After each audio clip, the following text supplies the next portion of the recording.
Salam sejahtera bagi Bapak, Ibu, dan anak-anak Jemaat GPM One Rally dimanapun berada. Kita bersyukur kepada Tuhan yang selalu menjaga kita semua di sepanjang satu usbu ini. Sehingga kita boleh berada di akhir usbu ini, bahkan di penghujung bulan Mei. Semua kita telah menenangkan diri di setiap rumah tangga, dan kita ada di malam bina keluarga. Saya mengajak kita semua teduh sesaat dan memohon Roh Kudus dalam membaca, mendengar, dan melakukan firman-Nya. Kita berdoa. Ya Tuhan, berilah Roh Kudus-Mu menguasai hati, pikiran, dan hidup kami, serta seisi rumah tangga kami. Sehingga firman-Mu kami mampu untuk melaksanakannya. Dalam nama Yesus firman yang hidup itu kami berdoa. Amin. Bacaan Alkitab malam ini terbaca dari pertama Korintus pasal 14 ayat 10 sampai dengan 12. Ada banyak, entah berapa banyak macam bahasa di dunia, sekalipun dengan demikian tidak ada satupun di antaranya yang mempunyai bunyi yang tidak berarti. Tetapi jika aku tidak mengetahui arti bahasa itu, aku menjadi orang asing bagi dia yang mempergunakannya, dia orang asing dan dia orang asing bagiku. Demikian pula dengan kamu. Kamu memang berusaha untuk memperoleh karunia-karunia roh, tetapi lebih daripada itu hendaklah kamu berusaha mempergunakannya untuk membangun jemaat. Demikianlah firman Tuhan. Tema kita, Roh Kudus sebagai penolong dalam rumah tangga. Bapak, Ibu, anak-anak semua, seringkali masalah terbesar dalam rumah tangga bukanlah karena kita tidak saling mencintai, melainkan karena kita tidak saling mengerti. Pernahkah Bapak dan Ibu mengalami situasi seperti ini? Suami berkata, aku sudah kerja keras demi keluarga, tetapi yang didengar istri adalah, kamu tidak pernah menghargai perasaanku. Istri berkata, aku butuh ditemani, tetapi yang didengar suami adalah kamu gagal sebagai penyedia. Kita berbicara, tetapi pesan tidak sampai. Kita berteriak, tetapi hati tidak tersentuh. Kita seperti dua orang yang berbicara menggunakan bahasa yang berbeda. Rasul Paulus dalam suratnya kepada jemaat di Korintus membahas hal yang mirip tentang bahasa roh dan nubuat. Namun prinsip yang ia berikan dalam pertama Korintus 14 ayat 10 sampai 12 sangat relevan bagi komunikasi kita sehari-hari di rumah.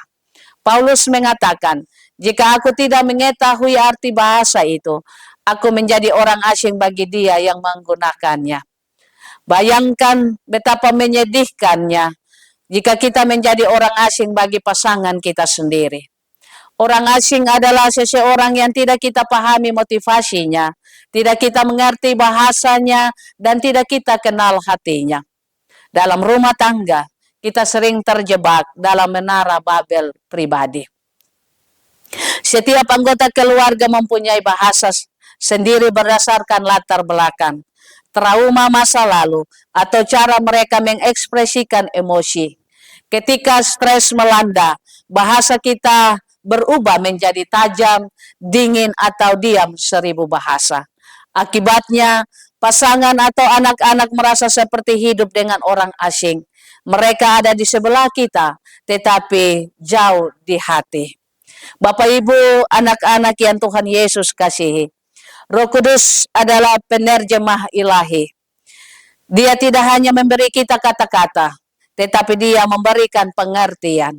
Roh Kudus membantu kita menembus dinding ego untuk mendengar apa yang sebenarnya ingin disampaikan oleh hati pasangan-pasangan kita atau anak-anak kita, bukan sekedar mendengar nada suara mereka. Paulus menyadari bahwa tanpa pengertian, komunikasi itu hampa. Banyak konflik rumah tangga terjadi karena kita lebih sibuk menjawab daripada memahami. Kita sibuk membenarkan diri, kita sibuk menyerang balik. Padahal Tuhan memanggil kita untuk menjadi penerjemah kasih bagi keluarga kita. Saat ini saya mengajak kita semua, sebelum saudara membalas ucapan pasangan yang menyakitkan hati, tarik napas dan berdoa singkat dalam hati. Roh Kudus, bantu saya mengerti apa yang sedang dirasakan dia di balik kata-katanya. Jangan biarkan saya bereaksi menurut emosi saya. Sebab Bapak Ibu Saudara-saudara, seringkali di balik kemarahan suami ada rasa takut tidak mampu menafkahi. Di balik keluhan istri ada rasa kesepian. Roh Kudus membukakan mata rohani kita untuk melihat akar masalah, bukan hanya gejalanya. Bapak, Ibu, dan anak-anak yang dikasihi Tuhan, dalam konteks rumah tangga, jemaat pertama yang harus dibangun adalah keluarga kita sendiri. Tujuan dari setiap percakapan, setiap teguran, dan setiap diskusi dalam rumah tangga Kristen haruslah yaitu membangun. Maka marilah kita mencoba berevaluasi saat ini. Apakah kata-kata saya minggu ini membangun kepercayaan diri anak saya? Apakah respon saya terhadap suami atau istri membangun keakraban atau justru membangun tembok jarak? Apakah suasana rumah kita menjadi tempat yang memperkuat iman atau tempat yang menguras emosi kita? Apakah suasana rumah kita menjadi tempat yang memperkuat iman atau tempat yang mengurus energi rohani? Melalui tema kita, Roh Kudus disebut sebagai penolong. Salah satu fungsi utama penolong adalah mengingatkan dan memimpin kita ke dalam kebenaran. Kebenaran dalam rumah tangga adalah kasih yang membangun. Jika kita penuh dengan karunia, baik itu karunia kepintaran, keahlian, atau bahkan kerohanian, tetapi tidak digunakan untuk membangun keluarga, maka itu semua sia-sia. Roh Kudus mendorong kita untuk menggunakan segala kemampuan kita, waktu, tenaga, kata-kata, dan keuangan untuk satu tujuan, yakni membuat keluarga kita semakin serupa dengan Kristus. Bapak, Ibu, Saudara-saudara, anak-anak yang Tuhan Yesus kasihi, keluarga Kristen bukanlah keluarga tanpa masalah, tapi keluarga Kristen adalah keluarga yang memiliki penolong terbaik, yaitu Roh Kudus. Dia yang membantu kita ketika kita tidak tahu harus berkata apa. Dia yang mengubah bahasa ketidaktahuan menjadi bahasa pengertian. Dia yang mengubah konflik menjadi kesempatan untuk membangun kasih yang lebih dewasa. Mari kita jangan puas menjadi orang asing di rumah sendiri. Mari kita izinkan Roh Kudus menerjemahkan hati kita, sehingga rumah tangga kita menjadi tempat di mana kasih Allah nyata, dimengerti, dan dialami oleh setiap anggota keluarga. Tuhan menolong dan menuntun kita semua. Mari kita berdoa. Bapa yang Maha Kasih, kami bersyukur kepadamu karena Bapa tidak meninggalkan kami sendiri dalam membangun rumah tangga. Terima kasih untuk janji penyertaan Roh Kudus sebagai penolong kami. Tuhan, ampunilah kami jika selama ini kami telah menjadi orang asing bagi pasangan dan anak-anak kami, karena kami gagal mengerti, gagal mengasihi dengan benar. Malam ini kami mengundang Roh Kudus untuk mengambil alih komunikasi dalam keluarga kami. Ajarlah kami berbicara untuk membangun, bukan meruntuhkan.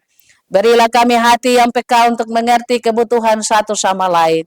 Biarlah rumah tangga kami menjadi tempat di mana bahasa kasih-Mu paling jelas diterjemahkan melalui hidup kami. Di dalam nama Yesus Kristus, Sang Damai Sejahtera kami berdoa dan berserah. Amin.